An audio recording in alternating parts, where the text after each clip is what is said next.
đến với giờ hoạt động âm nhạc. Hôm nay cô mang đến cho các con một món quà đặc biệt.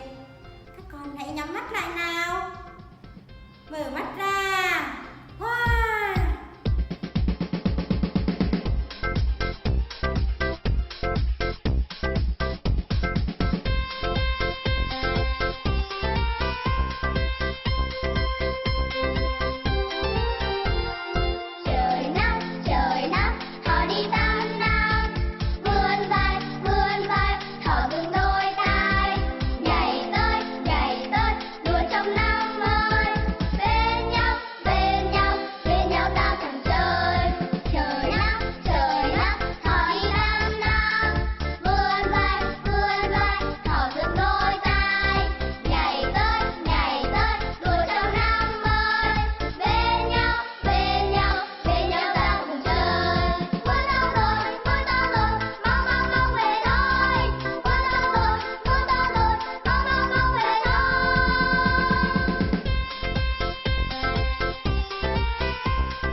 Cho các con là một bài hát. Vậy đó là bài hát gì các con? Đó là bài hát Trời Nắng Trời Mưa, một sáng tác rất là hay của nhạc sĩ Đặng Nhất Mai đấy. Vậy bài hát này có giai điệu như thế nào các con? Bài hát này có giai điệu rất là vui nhộn đúng không? Vậy hôm nay cô thường sẽ dạy các con vận động minh họa cho bài hát này nhé. Bây giờ cô mời các con cùng hướng mắt lên màn hình để quan sát cô thường vận động cho bài hát này nào.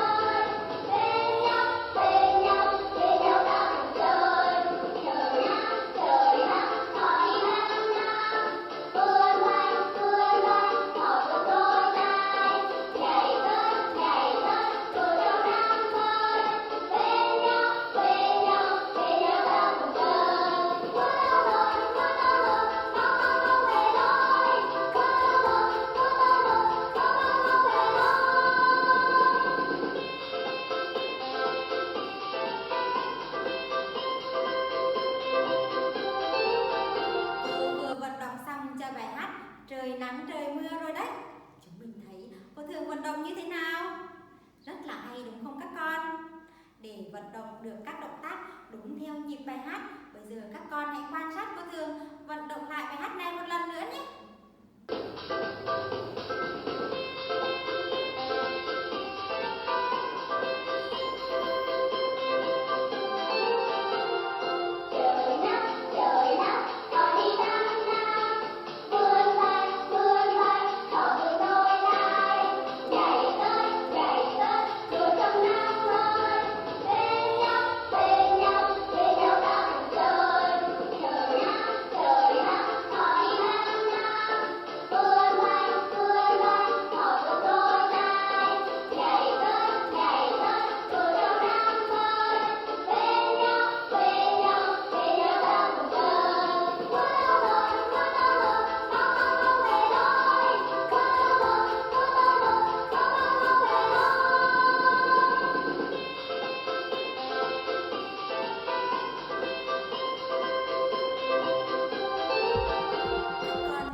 được nghe cô hát bài hát gì?